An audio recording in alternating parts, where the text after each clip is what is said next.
I'm Richard Porter. And I'm Jonny Smith. And this is Smith and Sniff, a podcast in which two friends talk about cars and this week mostly animals. We've had quite a lot of robust feedback to last week's show. I probably should have explained to people that it was just a sort of quick fix because we were short of time because of holidays and other work and stuff. And apparently for a lot of people it didn't quite work out because the sound wasn't very good.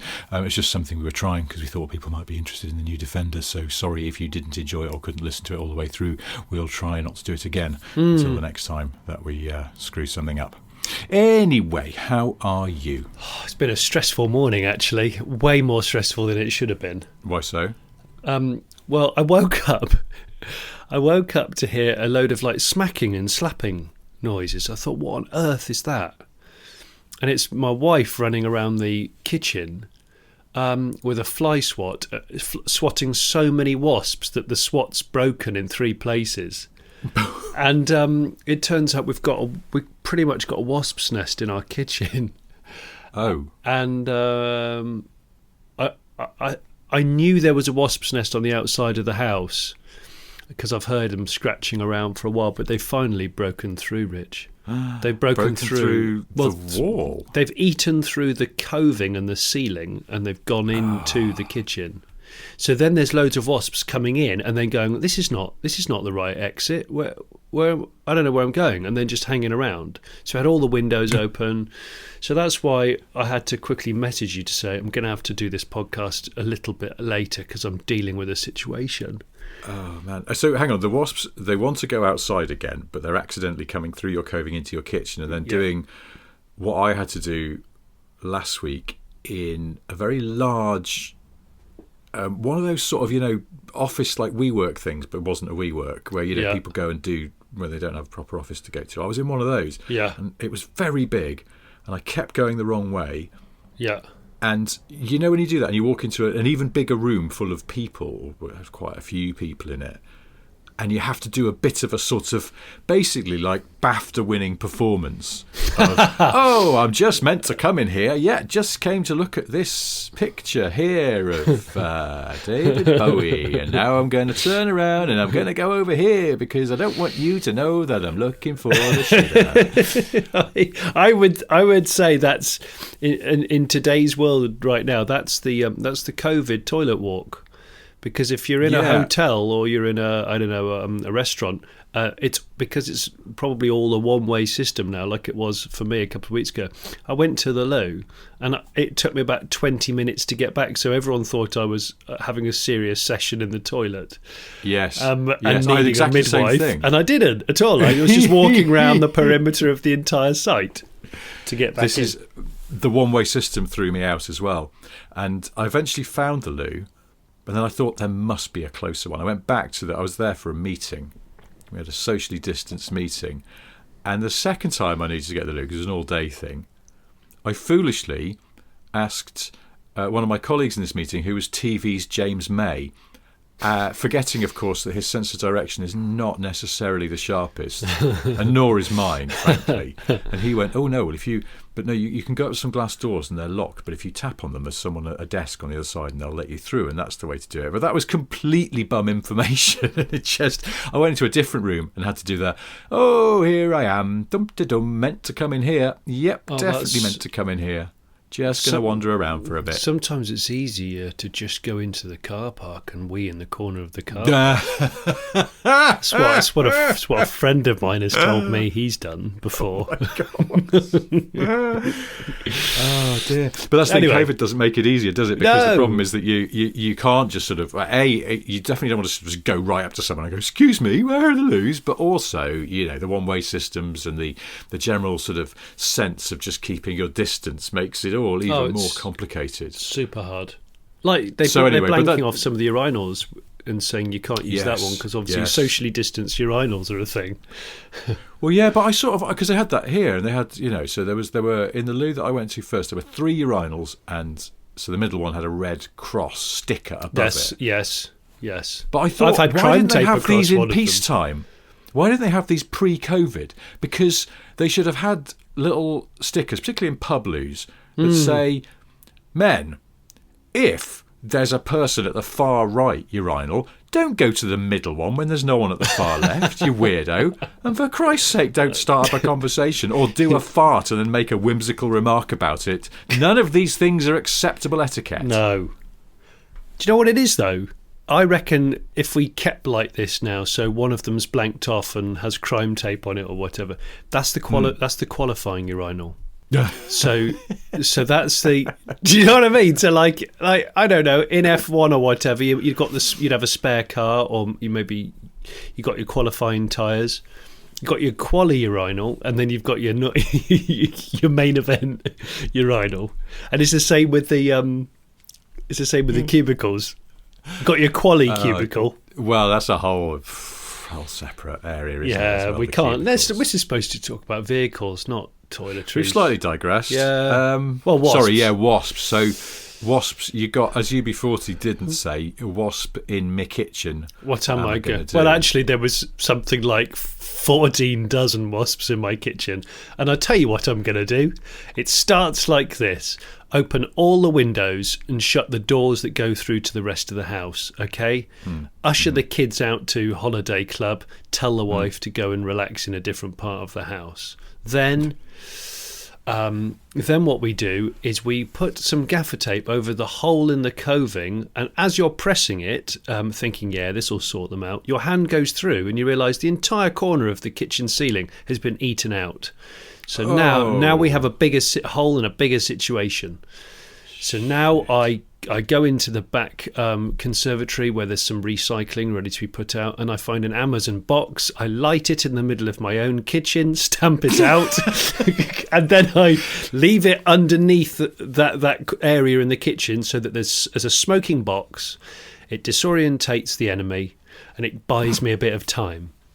And so then what I do is I think, hang on, well, what can I do? I know, ran down to the shed. I did have some wasp nest killing powder, which I'm not proud of, but I have used it in the past because we've had 4 wasp nests or something around here before in 8 years.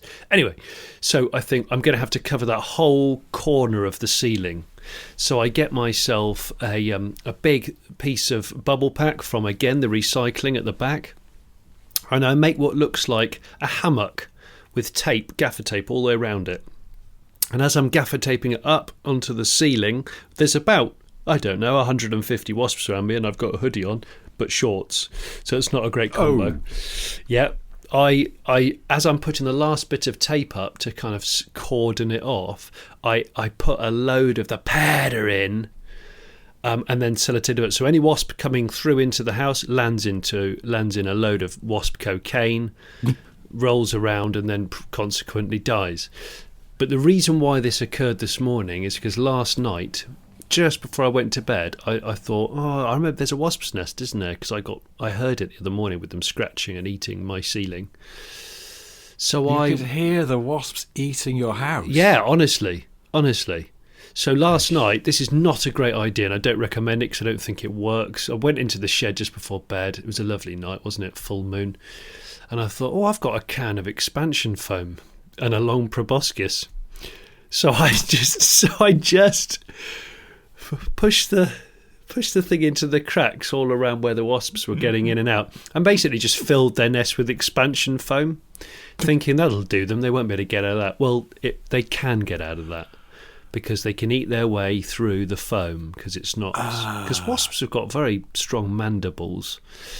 So that was my fire piston, and that's why my kitchen was full of wasps, and that's why I think most of them have died, but after this podcast I'll obviously check to see if the rest of the house has been eaten.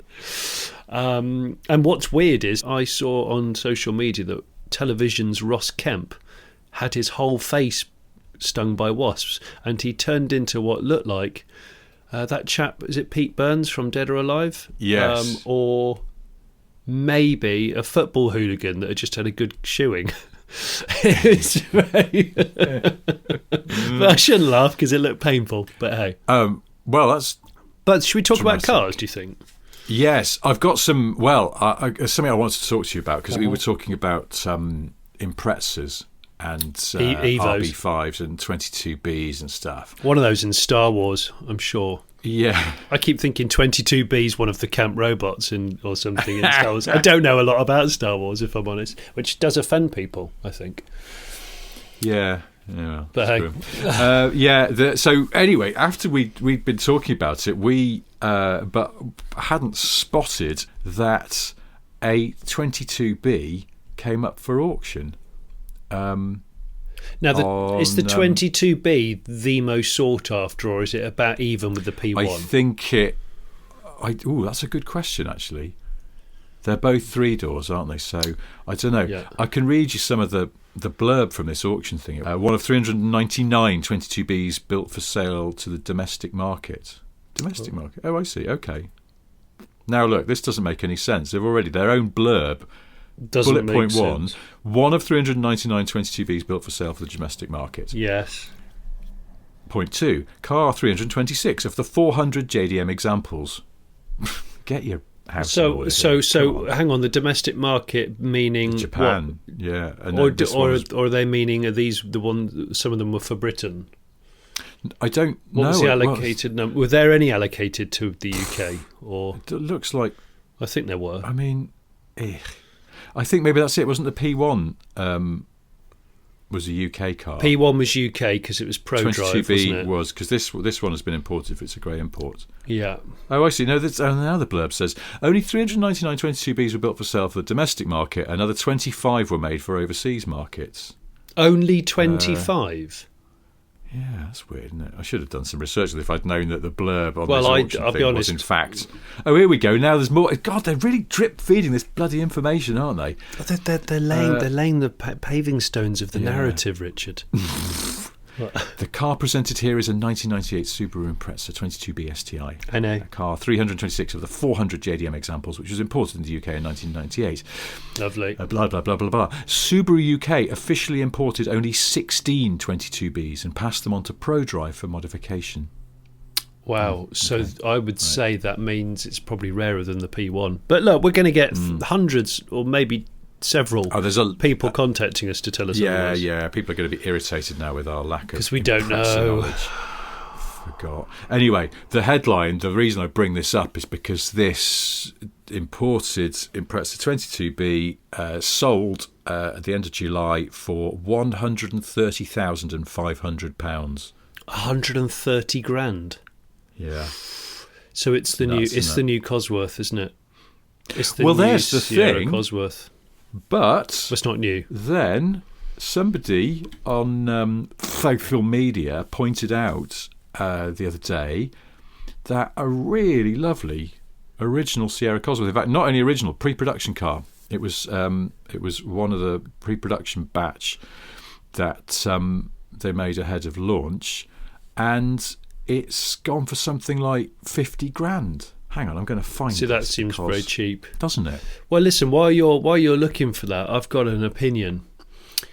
Do you think if you're a Subaru Impreza owner, a proud one, and you get caught with a fluffy toy of Scooby-Doo inside the car, your insurance is invalidated? What do you think? It's like, sorry mate, zero tolerance to that. We get it, it's a gag, it's a play on words. Quit it with the soft toys. Stop being a dick. Come on. Do they do that? It has been done a lot in the past. I've seen it at car shows, but it's probably wound down a bit now because the classic shape Impreza is fairly seldom seen, whereas it used to be a daily occurrence. Yeah, and you can hear them coming, can't you, as well? I once wrote a column about this because I reckoned that the Impreza was one of those cars, Impreza Turbo, one of those cars that had a sort of consistent image around the world and was always driven by the same sort of person, typically a kind of crop-haired, geezer-y sort of bloke. But I've been in the US and you hear one coming around the corner. I was once, I think, in Barcelona, and I heard, you could hear the brr, brr, brr, brr, brr, coming around the corner. Impreza Turbo being driven in a slightly too quick way back in their heyday, of course, early 2000s. Yes. I found this Sierra Cosworth, 1985, pre-production Sierra Cosworth. It's in Moonstone, which is that lovely sort of grey bluey colour. Yeah, we know. Yeah, classic. The Jimmy Nail sapphire Spender colour. Yeah. Didn't he have different ones though as well? Because didn't they keep getting nicked while they were making the show? Oh well, I can't it wouldn't bloody surprise me. Anyway, so this is a pre-prod car. It's got various little differences between it and production ones, which always get people like us a little pique our interest, don't they? Does it have a little sovereign tray underneath the ashtray that's pre-prod? It's got a soft holder.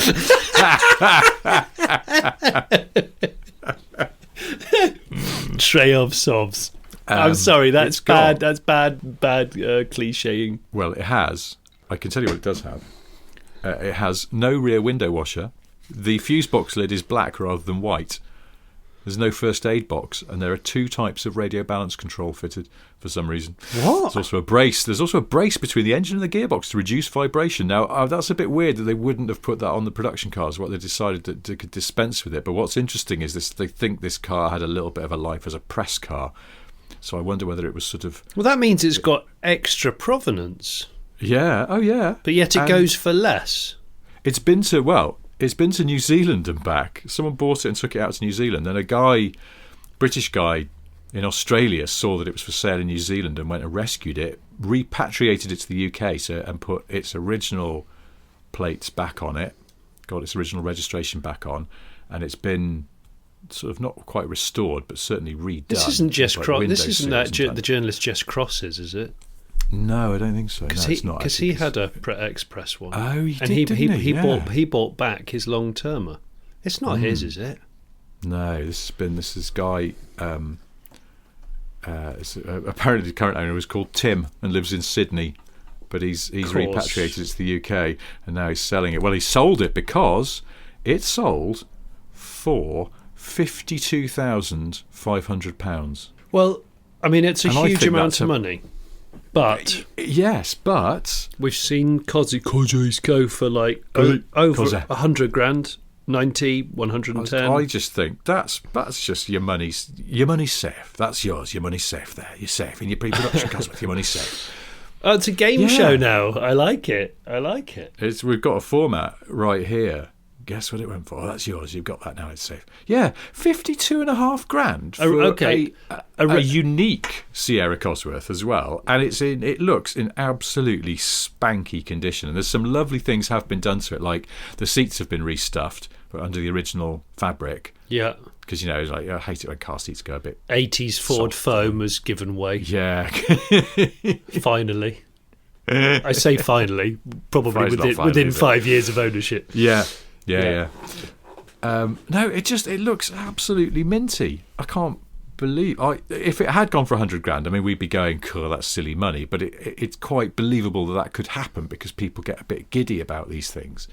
So they get very 52 giddy. and a half. half That seems all right. That feels a bit reasonable. Thank you to Kevin Santi on Twitter who alerted me to this thing. He sent me a newspaper cutting about it. Talking of Twitter, there was a debate yesterday or the day before that Motor Trend put on there saying, if money was no object, would you have a diesel or a petrol car, and why? I saw your reply to this, and I just couldn't understand why someone had even bothered to try and strike a debate up. It's like, you're referring to cars specifically, not vehicles.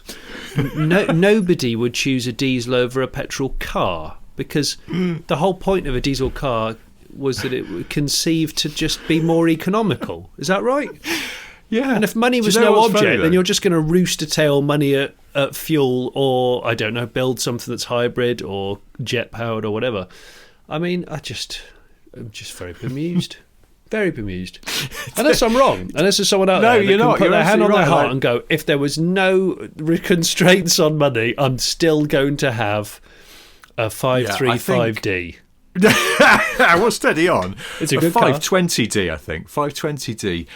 SE, not M Sport, because this got slightly smaller wheels that'd be more economical, even though money's no object. Even though money's no... What are you? Some sort of like... Mind you do get that. You get those people you see occasionally see in the papers, someone's won like £20 million on the lottery, and they go, well, the first thing that we did when we won the money was we went out and bought a new second-hand TV. Why did you buy a second-hand TV? You're millionaires. Yeah, I mean, maybe we should applaud it because it's the whole like, well, you don't need to buy more, so you don't buy more. I don't know. Am I just being...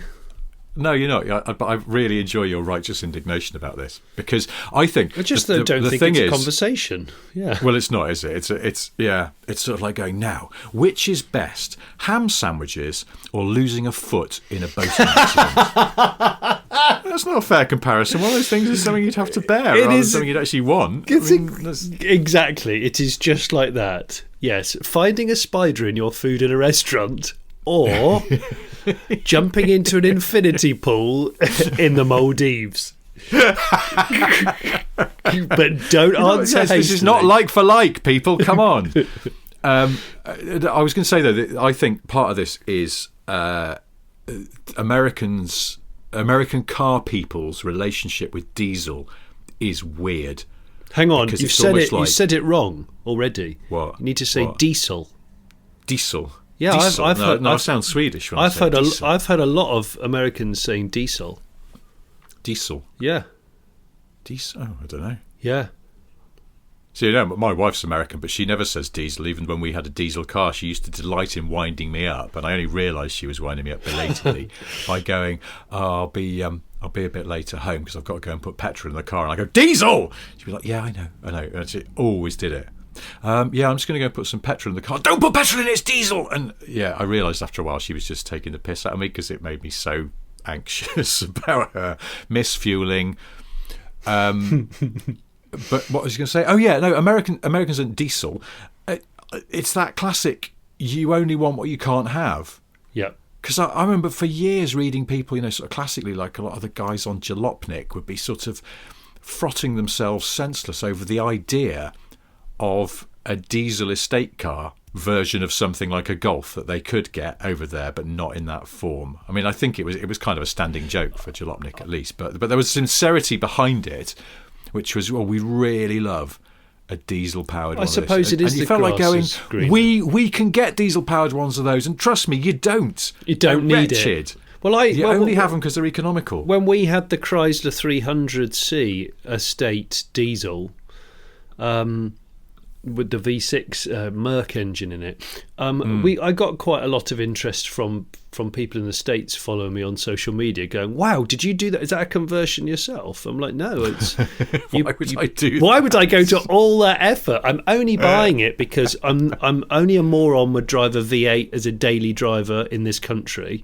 And B, the V6 version, petrol version, is CAC. So the diesel V6 is the only other option on that car. And that's the reason why I chose it. Or I could have just not bought the car. But hey, I enjoyed that car. Thought it was a good car. Very good car. I think there's an equivalent, is there not? Isn't there? There's definitely sort of, maybe it's just sort of all V8s. There's sort of things that we might hanker for in Europe that Americans will go, look, you know what? We got loads of these things and they're shit. Oh, of course. I can't think what it is. Just sort of work-a-day, low horsepower V8s. I don't know. They're still quite nice, aren't they? Well, yeah. I mean, you get the sound, you get the look. The 305 V8, Chevrolet V8, which was sort of an eco V8, was a bit crap, I have to say. An eco V8? That sounds an increasingly... Yeah, the 305 was a bit gash. Yeah. It was. What's 305 in litres? 5 litre. Oh, is it? Oh, okay. Yeah, it's still quite hearty then. Yeah, I think 305 is a 5 because I had one of those. It was disappointing. It's very weak, like very puny.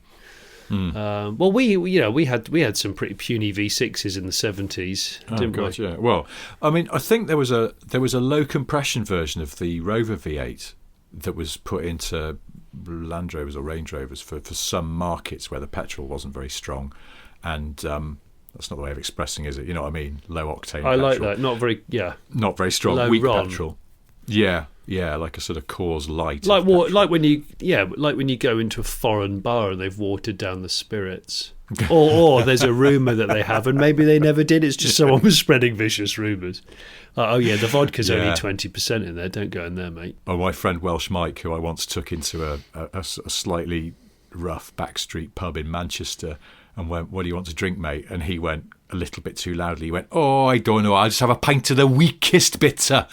And everybody looked at us because it's not the kind of thing you say in a pub in Manchester. You think it, and you may do it, but you don't say it. Sort it. I absolutely love that slogan on public transport in the UK. It's good. Sort it. Stroke it. No, that wasn't. Say it, see it, stroke it. No, that's not it. That was only dogs. What? Say it, as in you call the dog, and you see it with your own eyes, and then you stroke it. Don't you do that? Sometimes I just go, "Oh, look, a dog!" Because I've spent too much time with my children. I do the same with helicopters and other objects that they find amusing. Look, kids, helicopter. The kids aren't with me, and they don't care. You're the only one that cares. I'd still do it with tractors in the field out here. Yeah, you see, that's the thing. I dread the day when my children are interested in a helicopter going over, because you see, unfortunately, I still am, and I'm 45, but I have the sort of feel like I have backup from them. I'm hugely enthusiastic about watching tractors in action, agri, of which I drove my first modern tractor at the weekend. What? Yeah, it'll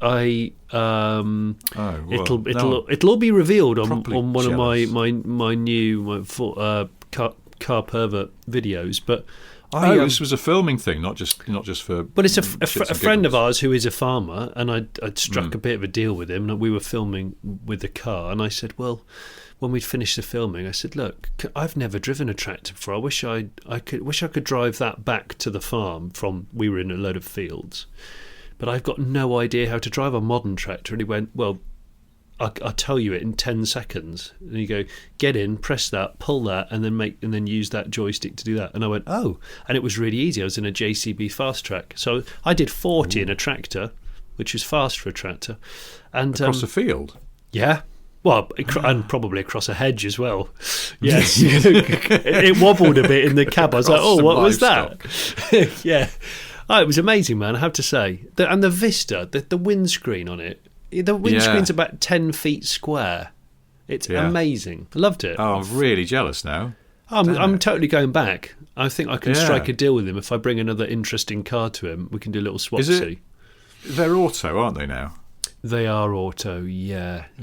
I think you can. He put it in full auto for me, but I think you can probably do a switchable auto.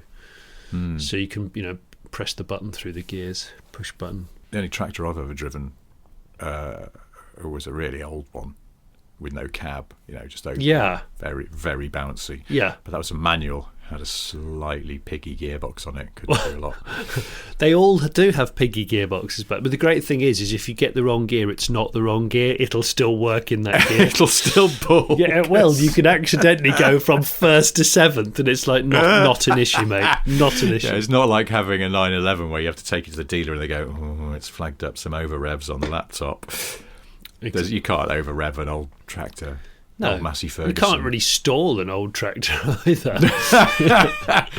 They do, because you can. The farmer who let me have a go on his old Massey, he showed me that you just sort of stick it in gear and you could get off and let it chug along on its own and then get back on again because it's doing 1 mile an hour. Yeah, they can do that, and some of them have a hand throttle as well as a foot throttle, so you can set it going in a big circle slowly. And then climb off, and then pull bales off the back and throw them to sheep. I think that's the idea for it. Oh, okay. But it just reeks of danger to me. Oh, yeah. You're running because to get back on, really, you've got to sort of nip in front of the big back tyre, which is the killy bit. The killy bit. Yeah, yeah.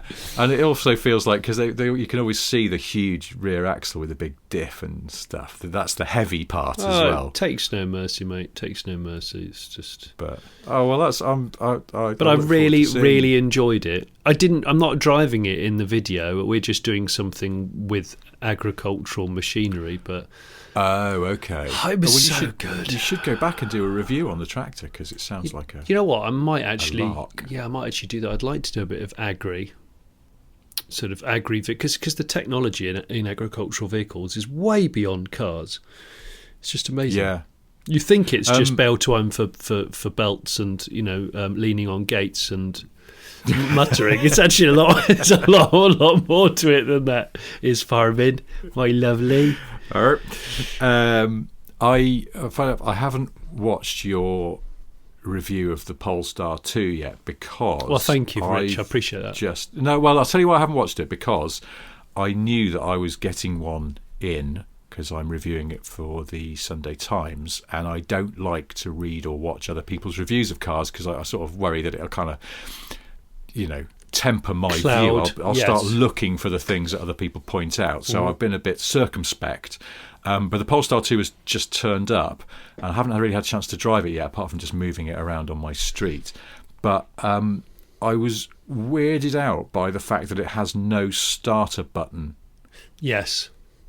It's a bit like very strange. It's very similar to Tesla. When you're in, you're in. That's it. You just put it in. See, that's the thing, because I've never driven a Tesla apart from the Roadster, so haven't I've you never experienced that? No, because I've never been able to borrow a press one because I'm tainted by association with Top Gear, who let's forget, had a court case with Tesla. So, yeah. I didn't know. The only that. time I emailed the PR and went, "Hi there, do you think I could borrow a car, please?" I just didn't reply. So I can help restore your honest. Do you think? Well, because I'd love to try a Model Y when they come here, because I would seriously consider one as as a family car for us. So I think it could work for us. But notwithstanding that, I'm slightly worried about some of their quality, and also I think Elon Musk is a twat. But his cars are good. So apparently, well, that's the thing. I think there's a lot to like about Tesla, and even if you think he's a total wand. He doesn't make the cars, does he? No, he just pretends to. I can't bear it. Do you ever see him on Twitter when he starts trying to sound clever? It's the most excruciating thing when he starts going into science stuff. He sounds so like one of those boring twats in a really long coat who goes to World of Warcraft a lot. Well, actually, I think you'll find, if you look at the integers and you go, you're just using words you remember from school. Fuck off. I think you'll find that's the you're abusing the power of obsidian. And if you do that, then you're going to open up a fissure in the sky. Yeah. I don't read everything that Elon says on social media because I'm not hugely interested in space. Well, that's an awkward silence, wasn't it? Well, no, because I know what you mean. Because I'm kind of interested in space. I don't know a lot about it. I only found out like a few weeks ago how long it took them to get to the moon on the first Apollo mission. I sort of assumed they just sort of popped up there. Like a few hours. What do you mean popped up there? Well, you know what I mean. Well, they stopped at Gordano Services on the way. Car passed it. One of them needed a poo, and then they carried on. Let's just put it down in the car park at Hilton Park and we'll be fine. I just think my space naivety. I just thought, okay, it was a few hours to the moon. No, days. I think it was 3 days, and then they had to orbit the moon for another day before they got down. Listen, I don't know a lot about space, but I didn't think you'd get to the moon in a couple of hours. I know. Seriously, I said this to my wife, and she just looked at me like, "You thick twat." You're not driving from Stockport to Watford. It's a bit more involved, isn't it? Well, even that can take a few days if the M6 is snarled. But I hadn't really thought about it enough. And then it was in some. I can't remember. It's probably one of the space books that my son's got, I think. Space books. Yes, it's fascinating. But that's the thing, isn't it? I think we've been misled by science fiction to believe that one day we will go to space. And Elon Musk is, of course, talking about, we'll colonise Mars. But why? But getting to space is unbelievably complicated. Even now, we've been doing it for a few decades, and we watched that SpaceX launch because my kids were interested in it. We watched it live, but it got delayed at least once because the weather wasn't exactly right. And you go, this is not a feasible basis for just everyone just constantly nipping up to the moon. Never mind Mars. It just feels like this won't happen in our lifetimes. I'm a bit torn on it. Well, I think on the one hand, it's natural that mankind should be curious and we should go and explore as far as we can in our universe, and it's fantastic that we have the capability to leave Earth's bonds at all. But at the same time, I do have this pang where I just go, are we wasting our time here? Are we really? Are we just overreaching? But then they probably said the same about flight. And look, now you can fly wherever you fancy. You can, but now the whole flying thing's become ridiculous because it's cheaper for me to fly to Spain than it is to get the train 90 miles to you. So what the bugger is that all about? And a train is a big, heavy, simple device. Yeah, that's and true. a plane has to stay in the air and not blow up with people on board. So I don't understand it, and I don't understand why we spend so much effort and money trying to get to space, because we've got too much crap on our own doorstep to sort out. Sweep up the sewage in your own back garden before you go playing around in space. We've got too much sewage in our own back garden. So, well, I particularly have. And you got wasps. And I got wasps in my kitchen, and I don't know what I'm going to do. Buck up your ideas, NASA. Stop titting about planning to put people on the moon again when you could be sorting out the wasp problem down on Earth. I mean, before you know it, you'd get a Nobel Prize for that, wouldn't you? Space travel's going to become really common. You're going to get privateer rockets, shuttles, whatever they are. I can't remember the difference. The rocket's the thing that takes the shuttle up. Is that right? Something like that. It's very technical. You're going to have people that get them remapped, aren't you? Stage 3. You're going to get all of that. You're going to put your shuttle on a rolling road. Yeah, not a rolling road. It doesn't need a road. What would it be? Rolling sky? Cloud. Rolling cloud. Elon Musk's not going to hold a rolling cloud day. So I was going to say about that Polestar 2. The thing, am I doing this right? So I only have literally sort of driven it up my street and moved it.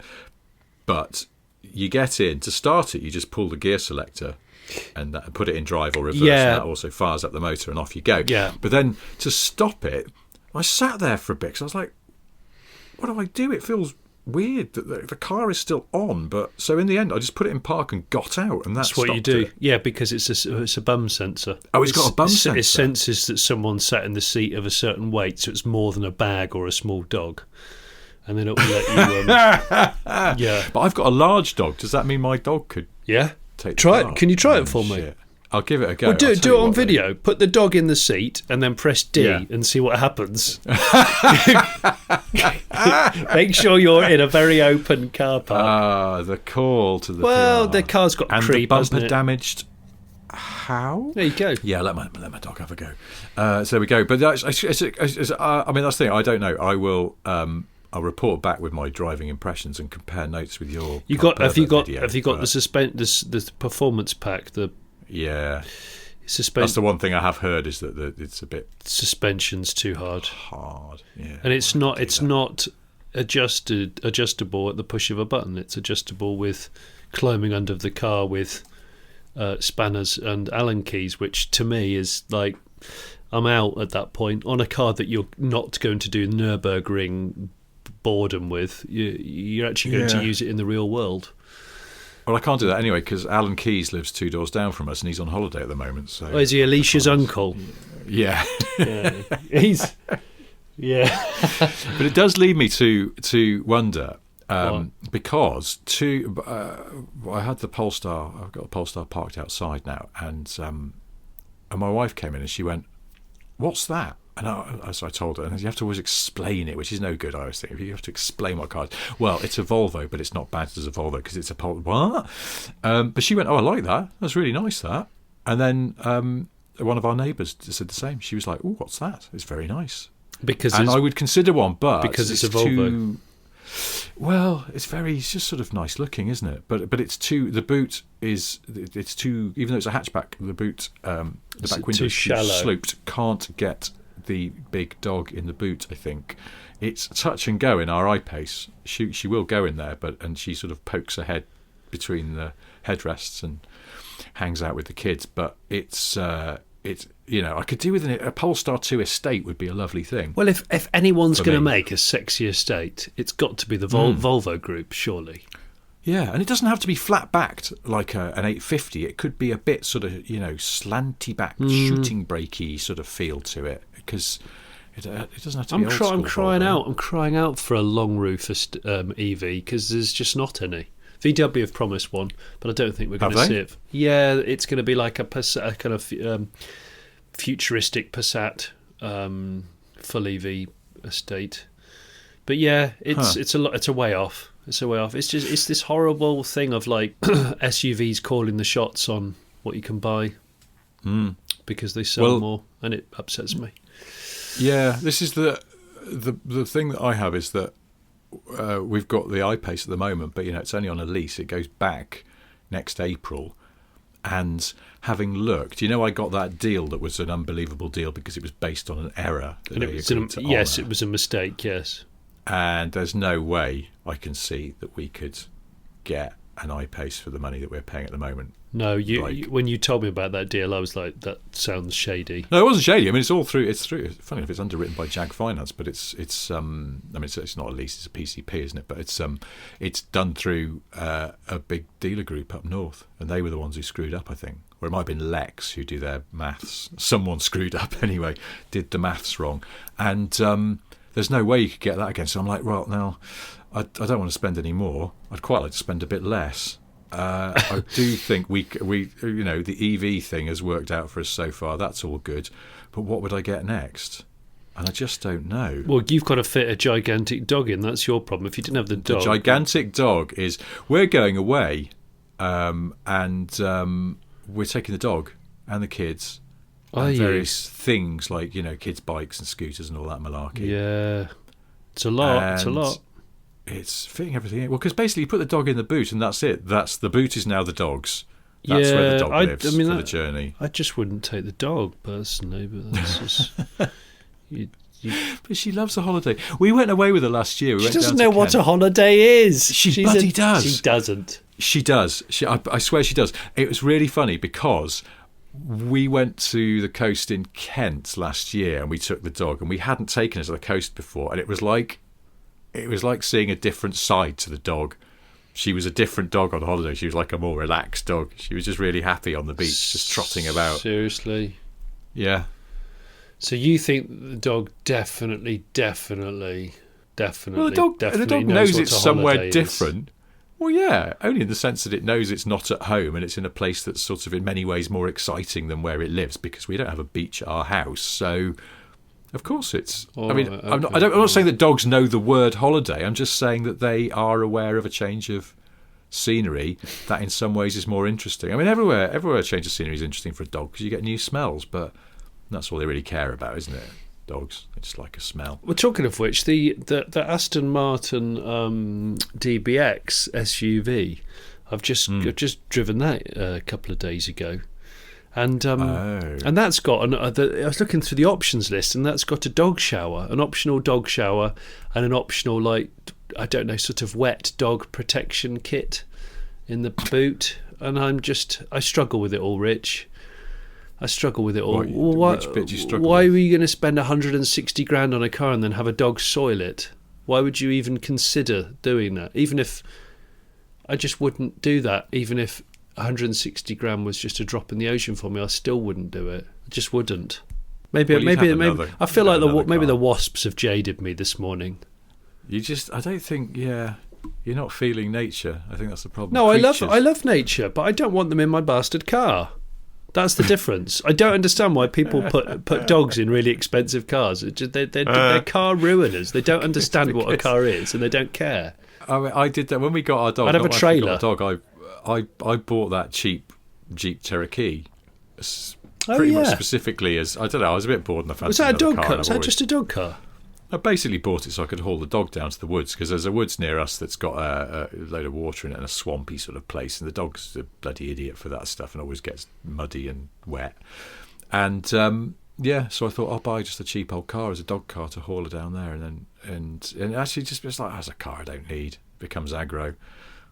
And also, sometimes you're all going away as a family and you want to take the family car because it's nicer and more comfortable and all that. And then a Jeep covered in dog hair.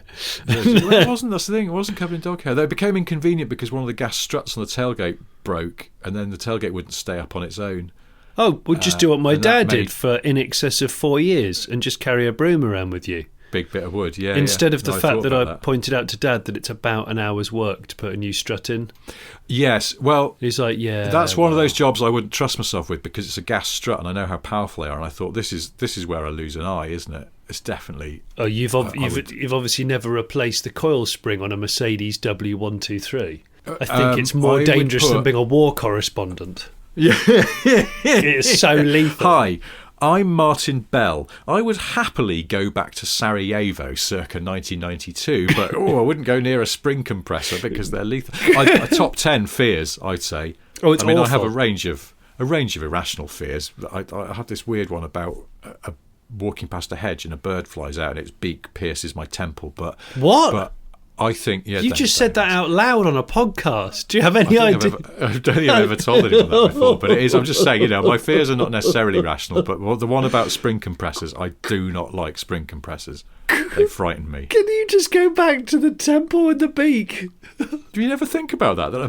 blackbird or something, might just sort of come. They suddenly exit hedges very quickly if they get startled. Yes. It zooms out of the hedge, and its beak. It's not paying attention. Its beak.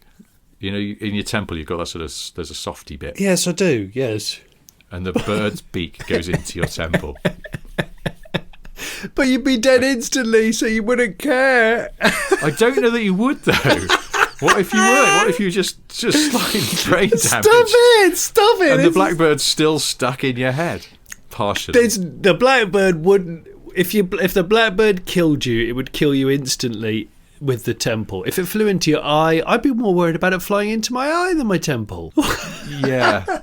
But the eye, it's like, okay, we've lost sight in one eye. Do you remember that? The brain damage from a blackbird's beak going into your brain through your temple, potentially devastating. Do you remember when we were filming a Smith and Sniff at I think we hadn't yet got the cameras rolling. I was still rigging the cameras, and we were at the services, motorway services, and was it an ambulance turned up with a bird that was still alive, rammed in the front of the grill?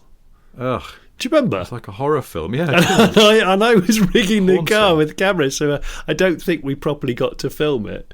But we saw that's the problem with birds. I hate birds in that situation. A bird, there's a pigeon. I don't know what happened to it. A pigeon came into our garden the other day, but it was obviously, it had been, I don't know whether it had flown into something and it had become delirious or it was dying anyway. But it sort of flopped into our garden. And of course, it was a hot day, the door was open and the dog ran out and started bothering the pigeon. And it tried to fly off again. It did a lap of our garden and then flew into the back window and landed on the ground again. So I was trying to, but if it had gone sort of like 2 feet to the other side, it would have come through the back door. And I was like, I don't want a bird in the house because I hate birds in the house. Dealing with birds because they always come apart, don't they? It's like most of a bird is just feathers and they all start coming off in flustery situations. Did you just say that birds start coming apart? They do. They start coming apart, don't they? They're really badly made birds. I tell you what, there's no substance to them. They're like an 80s Renault. But I think I'm a bit more freaked out about now what animal is it? Animals that have the sort of cantilever back leg and they're very bony. Or some dogs, actually. Some dogs are like that. And cows, horses, cows. I think cows have got that. Goats. Oh, sheep. Sheep have got that. That sort of very, very vulnerable cantilever back end.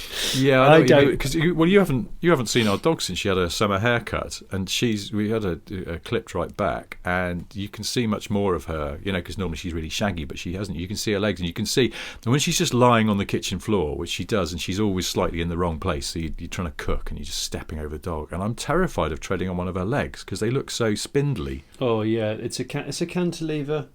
And they are cantilevered. They are, of course, a dog leg, as in, the gearbox. Oh yeah, there is that, isn't there? The dog leg. Yeah, like the gearbox, or just the leg of the dog. Yeah. Well, there we are. It's been, I think, even by our standards, quite a freestyling, but largely animal-based show this week. Thank you ever so much for listening to Smith and Sniff. If you want things that are slightly like this, then go to Johnny's Car Pervert YouTube channel, where you'll see him doing things on his own that don't involve talking about dogs' legs and birds piercing your head. And if you're very, very bored, then please buy my medium-sized book of boring car trivia by Sniff Petrol, which is on Amazon as a paperback or an e-book. I thank you. Thank you, everybody, for listening. Thank you. Goodbye.